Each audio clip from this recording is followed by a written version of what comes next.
O pastor e arqueólogo Rodrigo Silva falou em entrevista sobre o dízimo, se essa prática é ou não correta. Mas antes de ver esse vídeo, não se esqueça de clicar no botão gostei e de se inscrever no canal para não perder nenhum conteúdo.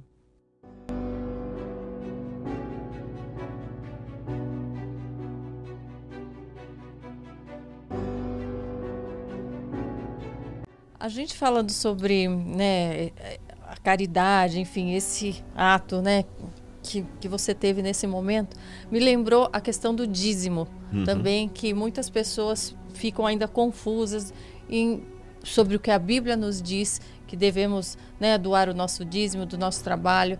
Isso equivale a doar para a igreja, a entidade igreja, ou a gente pode estar doando dentre esses 10% para um irmão que está passando necessidade, ou aquilo deve ser algo a mais?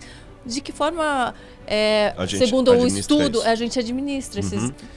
Hoje, esse assunto do dízimo se tornou muito complicado, infelizmente, por causa dos maus exemplos. Sim. Enquanto eu estava vindo com a Laura para cá... Porque hoje em dia as pessoas às vezes ficam com medo de dar na igreja e para onde vai parar esse dinheiro, do que para dar para uma pessoa específica que está vendo, que está precisando, que é do seu convívio às vezes. Exatamente. Né? A gente que lida com o evangelho, com a proclamação da palavra de Deus, tem que tomar muito cuidado. Quando eu estava vindo com a Laura para cá, a gente estava falando sobre isso. Porque suponhamos que, sei lá, um ator de Hollywood aí, o paparazzo vê aquele ator ali saindo de um motel com uma garota de programa. Vai ser apenas uma fofoca e mais nada. Mas se for um pastor, um líder religioso, o estrago é muito grande, tá certo? O estrago é muito grande. Você que conhece o mundo midiático, né? As pessoas estão aí vivendo a vida deles, ninguém tem nada a ver com isso.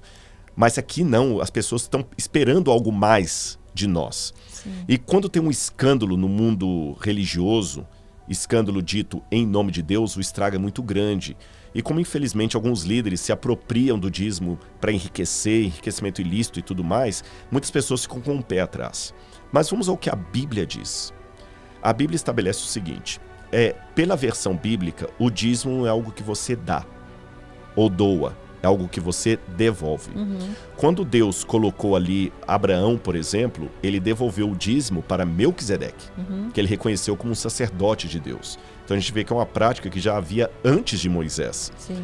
E na época que as 12 tribos foram colocadas ali em Israel, Deus fez uma coisa interessante. O plano de Deus era que o povo não tivesse rei, nem líder, a não ser o próprio Deus.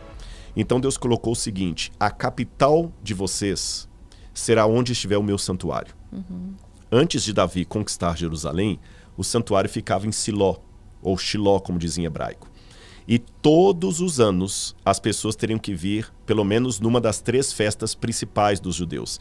A Pessah, que é a Páscoa, o Shavuot, que é a festa das semanas, e o Sukkot, que é a festa das tendas. Sukkot é tendas, eu queria falar tendas, barracas, né? Então você tem, ou dos tabernáculos, como dizem. A festa da Páscoa nós sabemos como é. A festa das semanas, Shavuot, era o Pentecostes. E a das cabanas, ou das tendas, era uma maneira do povo sempre lembrar, quando eles passassem a morar em casas de alvenaria, que os ancestrais moraram em tendas. Uma forma de mostrar humildade, sabe? Muito bonito isso. Então essas 3 festas, o povo tinha que peregrinar até o santuário em Shiló.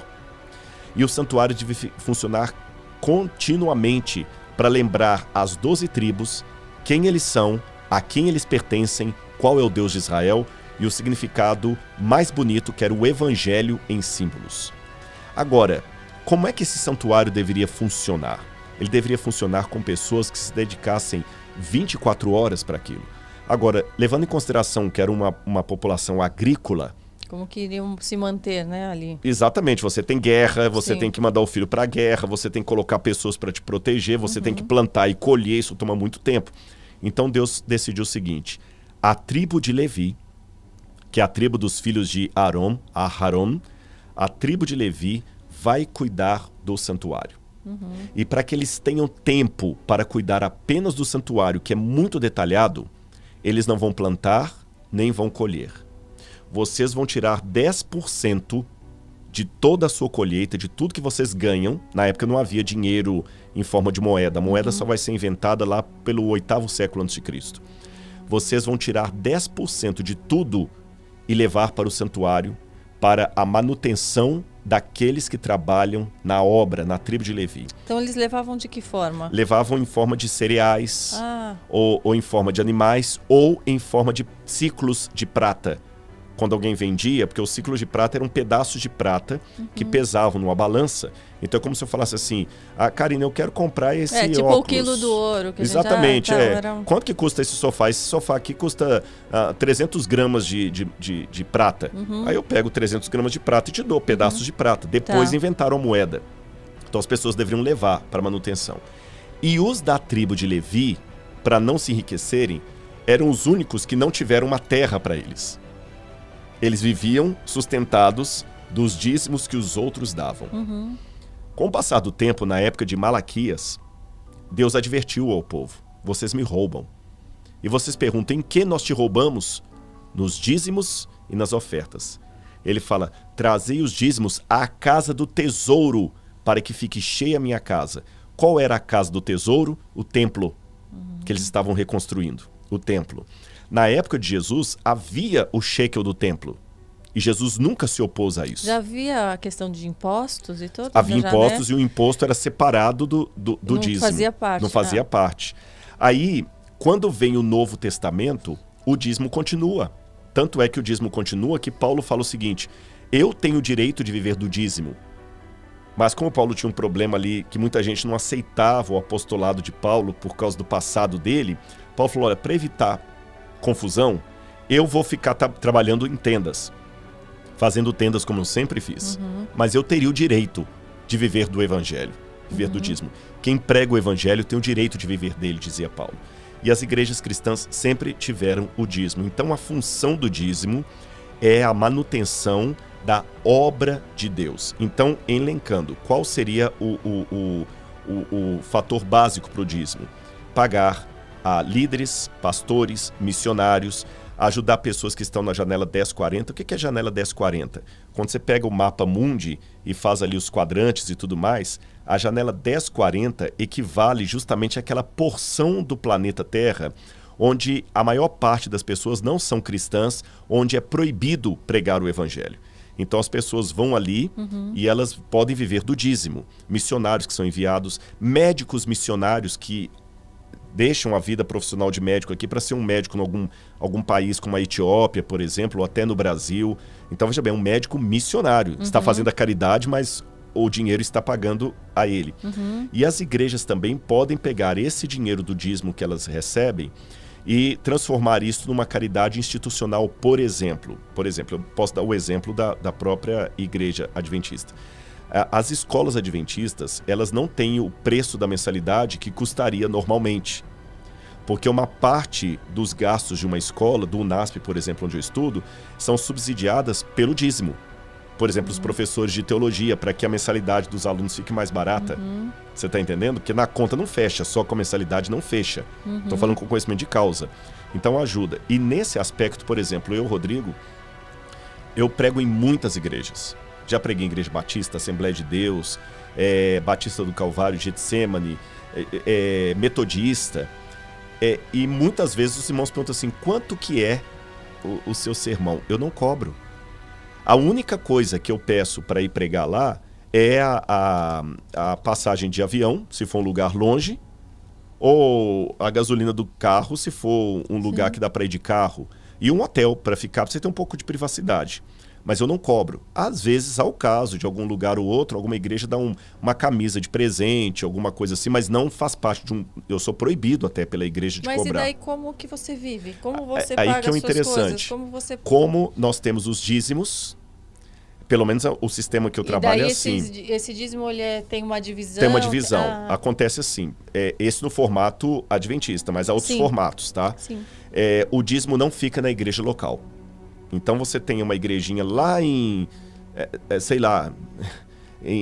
Bode de Dentro, na cidade de Bode de Dentro, uma cidadezinha desse tamanhozinho que tem meia dúzia de pessoas, tem uma igreja lá. O dízimo daqueles irmãozinhos simples ali não fica ali. ele vem para uma associação. Sim. As associações são regionais. Então tem a Associação Mineira Central, a Associação Paulista Leste, Paulista do Sul, etc. Os dízimos vão para essa associação. A associação recebe o dízimo da igreja de Jegue de Dentro, da igreja de Bode de Fora, e recebe o dízimo também daquela igreja, por exemplo, do Leblon, no Rio de Janeiro, que é uma igreja que tem médicos, tem empresários, tem pessoas com mais condição financeira. Todos esses dízimos vão para lá. E ele é redistribuído para todo o trabalho da igreja de maneira geral, de modo que, eu vou falar aqui não por arrogância, só para o pessoal entender. Eu tenho 2 doutorados, 2 faculdades, um mestrado e um pós-doutorado. Mas o meu salário não é maior do que o salário de um pastor que está trabalhando lá do interior do Tocantins. Você está entendendo? Isso é só no caso do missionário, do pastor, ou também outras profissões relacionadas, por exemplo, uma cantora pode gospel, ter, claro. ela pode ter... Ela depende do dízimo, não? Depende. Ou ela pode cobrar pelo trabalho dela? Aí depende, aí tem uma diferençazinha. No caso dos pastores ou líderes da igreja, por exemplo, às vezes tem um contador que ele está trabalhando na obra. Sim. Ele é um contador da igreja, de dedicação exclusiva. Quando é assim também, por exemplo, eu não posso ter um salário adicional, porque a igreja já me dá. Então, eu revelo para vocês aqui. Eu faço consultoria por uma rede de televisão que não é adventista, para novelas, e o salário que essa rede me paga é maior do que o salário que eu recebo da igreja adventista, mas eu devolvo 100% para a igreja. 100%, eu não fico